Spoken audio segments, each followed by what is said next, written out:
नमस्कार साथियों स्वागत है आप सभी का हमारे YouTube चैनल VM क्लासेस में। साथियों, तृतीय श्रेणी अध्यापक लेवल प्रथम के अंतर्गत हम राजस्थान इतिहास का टॉपिक राजस्थान की प्राचीन सभ्यताएं पढ़ रहे हैं। साथियों, पिछले वाले वीडियो में हमने राजस्थान की प्राचीन सभ्यता स्थलों की सामान्य जानकारी ली थी और इसके पिछले वाले वीडियो में हमने कालीबंगा सभ्यता का अध्ययन किया था।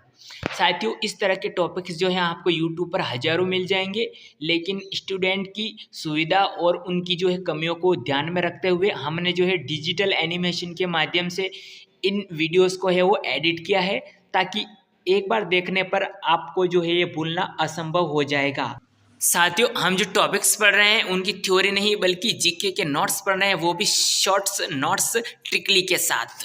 तो साथियों, आज यदि आपने चैनल को सब्सक्राइब नहीं किया तो सब्सक्राइब कर लीजिए, ताकि इसी तरह की डिजिटल एनिमेशन के माध्यम से आपको वीडियो से वो उपलब्ध हो सकें और अपनी तैयारी को जो है आप हमारे साथ साथ आप खुद भी अपनी तैयारी को मजबूत कर सकते हैं। ठीक है ना। तो साथियों, आज हम जो अध्ययन करेंगे इस वीडियो में वो करेंगे आर्य सभ्यता का, अर्थात आज हम आर्य सभ्यता संस्कृति का जो है अध्ययन करने वाले हैं। देखिए साथियों, सबसे पहले आर्य सभ्यता कहाँ की अगर बात करें तो ये उदयपुर जिले में स्थित है।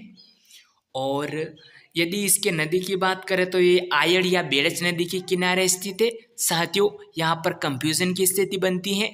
आयड़ और बेड़च यहाँ पर एक भूगोल का टॉपिक्स भी या अध्ययन भी बनता है। साथियों, आपको बता दें कि आयड़ जो नदी है वो शिवालय की पहाड़ी से निकलती है। जब वो निकलते निकलते आती है तो इसे आयड़ नदी कहते हैं, और आने के बाद ये जैसे आती है तो उदय सागर झील में गिर जाती है। जैसे ही उदय सागर झील में गिरने के बाद वापस उदय सागर झील को पार करती है तो इसे बेड़च नदी कहा जाता है। अर्थात उदय सागर झील में गिरने से पहले इसे आयड़ और उदय सागर झील पार करने के बाद इसे बेड़च नदी के नाम से जाना जाता है। तो यहाँ पर कंफ्यूजन बिल्कुल मत होइएगा आप, आयड़ और बेड़च नदी एक ही है। उसके बाद दिशा की अगर हम बात करें तो आयड़ जो है सभ्यता ये पूर्व दिशा में अवस्थित है। इसके यदि समय की बात करें तो 1900 से 1200 ईसा पूर्व गोपीनाथ शर्मा के अनुसार इसका समय काल है। साथियों, आर्य सभ्यता की खोजकर्ता की बात करें तो इसकी जो खोज की थी वो अक्षय कीर्ति व्यास ने की थी। कब की थी? 1953 में की थी। यदि इसके उत्खनन की बात करें तो आर.सी. अग्रवाल ने की थी। आर.सी. अग्रवाल का पूरा नाम है रतन चंद्र अग्रवाल। कब की थी? 1956 में की थी। सर्वाधिक उत्खनन या यूं कहें कि दोबारा उत्खनन किया था, सेकंड उत्खनन जो किया था वो एच.डी. सांकलिया। एच.डी. सांकलिया का पूरा नाम है हसमुख धीरजलाल सांकलिया, और इनके साथ है वी.एन. मिश्रा, वीरेंद्र नाथ मिश्र। कब की थी? 1961 और 62 में की थी। साथियों, ये सामान्य जानकर रही थी। इसको यदि हम ट्रिकली के माध्यम से देखते हैं तो कभी नहीं भूल पाएंगे, क्योंकि इसी तरह के जो है हम भूल जाते हैं, है ना। देखिए साथियों, इसके ट्रिक्स एक बहुत ज़बरदस्त है। साथियों, यदि हम आहड़ को इंग्लिश में कन्वर्ट करते हैं तो AHAR आहड़ इसको कहते हैं। ठीक है ना साथियों। अब इसमें ए को अगर हम देखें तो अक्षय कीर्ति व्यास जो हो जाएगा, ए से अक्षय कीर्ति व्यास जो कि इसके खोज करता है। एच से हो जाएगा एच.डी. सांकलिया जो इसके उत्खनन करता है दोबारा वाले। और उसके बाद है ए का मतलब होता है आहड़ से, ए फॉर आहड़, और आर का मतलब होता है आर.सी. अग्रवाल। ठीक है ना। तो इसी तरह से आप आहड़ से जो है इसके खोजकर्ता और उत्खननकर्ता को जान सकते हैं। उसके बाद यदि समय देखें तो 1950 लीजिए। 1950 में 3 जोड़िए 53 हो जाएंगे, ये इसकी खोज हुई थी। फिर 3 जोड़िए 56 हो जाएंगे, ये इसकी उत्खनन हुई थी। फिर इसमें 6 जोड़िए 62 हो जाएंगे, सेकंड उत्खनन हुआ था। ठीक है ना साथियों। तो इसी तरह से आपको याद करना है। दूसरा चरण, अगर हम इसके चरणों की बात करें तो 3 चरणों में इसका उत्खनन हुआ है। इसमें 2 टीलों पर उत्खनन हुआ है जिसे स्थानीय भाषा में धुलकोट कहा जाता है।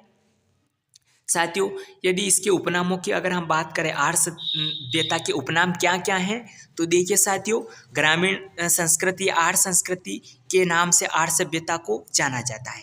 आगाटपुर के नाम से जाना जाता है। धुलकोट स्थानीय भाषा का नाम है, इसे कहा जाता है। ताम्रवती नगरी सर्वाधिक तांबा मिलने के कारण कहा जाता है। बनास संस्कृति बेड़ संस्कृति कहा जाता है। मृतकों का टीला कहा जाता है, और ताम्रयुगीन नगरी कहा जाती है। अब इसके देखते हैं हम विशेषता और क्या क्या मिलने वाली विशेषताएं। साथियों सबसे पहले यहाँ के मकान बहुत ही प्रसिद्ध है। अब मकान में क्या क्या विशेषताएं हैं वो देख लेते हैं। साथियों सबसे पहले यहाँ के मकान जो है वो आयताकार होते थे, कच्ची ईंटों का प्रयोग होता था, उनमें काले पत्थरों से निर्मित होते थे, बांस व केलू की छत होती थी, शिफ्ट पत्थर से फर्श होते थे, चक्रकूप की व्यवस्था वहाँ पर होती थी। जैसा कि आप स्क्रीन पर अच्छी तरह से देख रहे होंगे, ताकि आप कभी भूल नहीं सकते कि इस तरह से ये नहीं, ये होता था। चक्रकूप का मतलब होता है जल निकासी व्यवस्था, जिसे इंग्लिश में वाटर हार्वेस्टिंग सिस्टम कहते हैं। ठीक है ना। एनिमेशन के माध्यम से आप कभी भूल नहीं पाएंगे, जैसे आप देखते हैं वो तो आपकी आंखों के सामने ये चल रहे हैं एनिमेशन, तो फिर इन्हें आप भूल नहीं सकते। साथियों यहाँ के लोग जो थे वो लोहे से अपरिचित थे। अब इसके यहाँ से देखते हैं हम 6 चूल्हे मिले हैं। ठीक है ना। ये खास जो हम देख रहे हैं 6 चूल्हे मिले, तो तांबे का प्रयोग ये करते थे। एक जो है चूल्हा, उस पर मानव हथेली की छाप मिली है। साथियों संयुक्त परिवार की व्यवस्था यहाँ पर होती थी, जबकि कालीबंगा में एकल परिवार की होती थी। यहाँ पर पितृसत्तात्मक व्यवस्था पाई जाती थी, अर्थात पिता के नाम से ही वंशावली को जाना जाता था। कालीबंगा में माता के नाम से जाना जाता था। सामूहिक भोजन की व्यवस्था होती होगी, क्योंकि 6 चूल्हे मिले आखिर, है ना। शाकाहारी और मांसाहारी के लोग थे। तांबे की अधिक वस्तुएं मिली हैं। साथियों यहाँ से लाल काले चित्रित मृदबांड मिले हैं।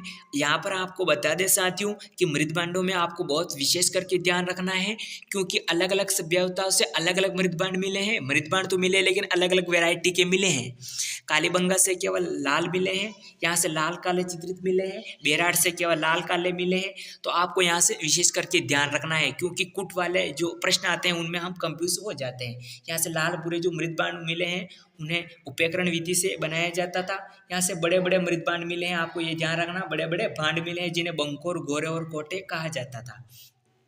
साथियों यहाँ से एक बिना हत्या का जलपात्र, जो आप जानते होंगे घरों में पाया जाता है, वो मिला है, जो ईरान की तरह होता था।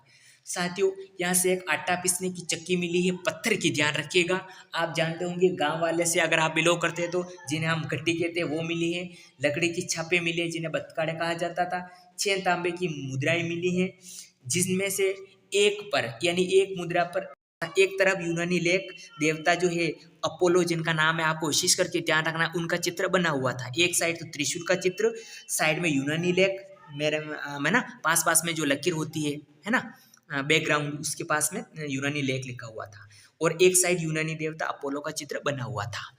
साथियों मिट्टी की बेल आकृति मिली है। यहाँ से मिट्टी की बेल की आकृति बनी हुई थी, जो टेराकोटा पद्धति से निर्मित थी, तथा बनासियन बुल के नाम से इसे जाना जाता है। बहुत ही इंपॉर्टेंट है। साथियों यहाँ से मातृशक्ति की मृण मूर्ति मिली है।